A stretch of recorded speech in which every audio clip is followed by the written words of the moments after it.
की मे महिन्याच्या शेवटी मे, जून, जुलै, ऑगस्ट आणि आज सप्टेंबर अखेर या राज्यामध्ये खूप मोठ्या प्रमाणामध्ये अतिवृष्टी झालेली आहे।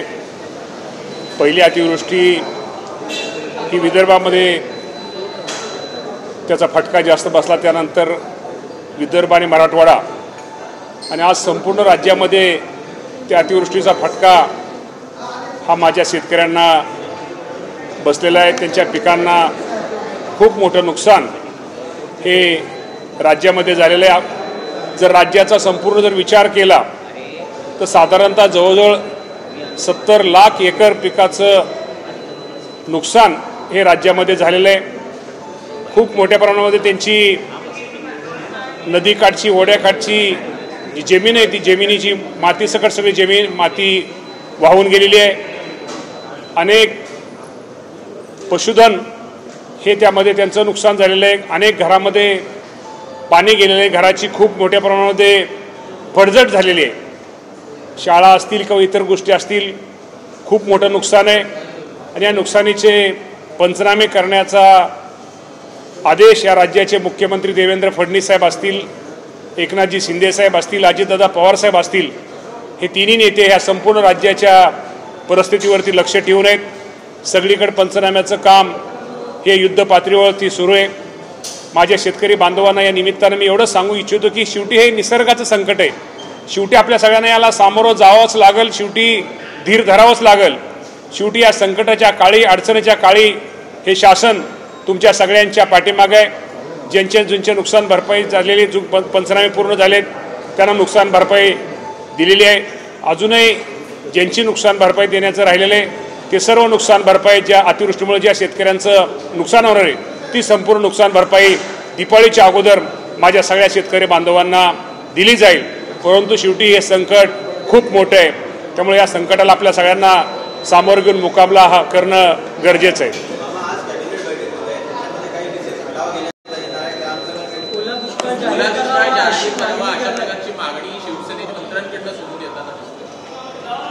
मागणी 100% शेतकऱ्यांची आहे। कुठलाही निर्णय घेताना किंवा कुठलाही निर्णय करताना शेवटी केंद्र सरकारचे निकष काय आहेत, राज्य सरकारचे निकष काय आहेत, शेवटी हे निकष बघून, पण हे निकष बघण्यापेक्षा जो अडचणी झालेल्या शेतकऱ्याला मदत मिळाली पाहिजे, त्याला मदत झाली पाहिजे, ही शेवटी शासनाची भूमिका आहे। शेवटी हे शासन हे शेतकऱ्यांच्या पाठिंब्यावरच अवलंबून आहे, त्यामुळे शेतकऱ्यांना मदत करणं शेवटी आमचं कर्तव्य आहे आणि निश्चित प्रकारे हे सरकार माझ्या सर्व शेतकऱ्यांना मदत करेल, सहकार्य करेल। निकषा संदर्भात कुठेतरी विरोधकांकडून प्रश्न उपस्थित केले जात आहेत। जे निकष होते मदत करण्यासंदर्भात किंवा पीक विमा ज्यामुळे मिळणार होता ते कुठेतरी निकष बदलवले गेलेले आहेत आणि तशा प्रकारे टीका मोठ्या प्रमाणात होत आहे। हेक्टरी 13,500ची मदत की 8,500वर टन असेल, त्यामुळे जी मदत शेतकऱ्यांना होणार होती ती तुटपुंजी होणार आहे, अशा प्रकारचं विरोधक हे सवाल करतात। शेवटी आपल्याला माहिती आहे की NDRF शेवटी जे आपल्याला माहिती आहे की NDRFच्या बरोबर असू द्या, ह्याच्या माध्यमातून असू द्या, राज्य सरकारच्या माध्यमातून असू द्या, ही जी मदत होती याची शेवटी रक्कम ठरलेली आहे। आपण म्हणता ते बरोबर आहे, काही काळ पाठीमागं ही रक्कम ही वाढवण्यात आली होती। या बाबतीमध्ये निश्चित प्रकारे मुख्यमंत्री, दोन्ही उपमुख्यमंत्री आज मंत्रिमंडळामध्ये संपूर्ण अहवाल आम्ही त्यामध्ये त्यांच्यासमोर ठेवू आणि ते ठेवल्यानंतर निश्चित प्रकारे या बाबतीमध्ये माझ्या शेतकरी बांधवांसाठी योग्य तो चांगला निर्णय घेण्याचा प्रयत्न सरकार, राज्य सरकार करेल।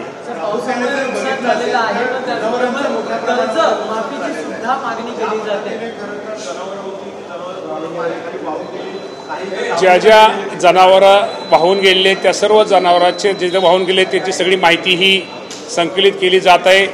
ज्याची जनावरं वाहून गेलेली त्या सर्वांना मदत केली जाईल।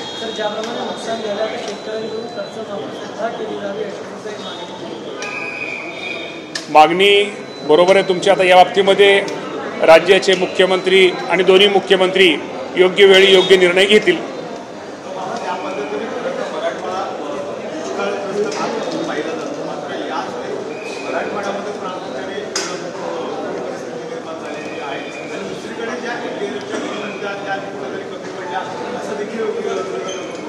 असं कमी वगैरे शेवटी हे निसर्गाचं संकट आहे, या संकटाला शेवटी हे संकट काय सांगून येत नाही. हे आलेले संकट, या संकटाला आपण सामना करणं आपलं गरजेचं आहे.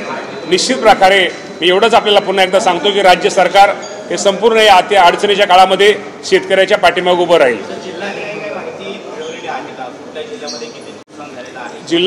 जिल्ह्याने जर माहिती आपण जर केली तर संपूर्ण राज्यामध्ये 70,000 एकर पिकाचं नुकसान झालेलं आहे.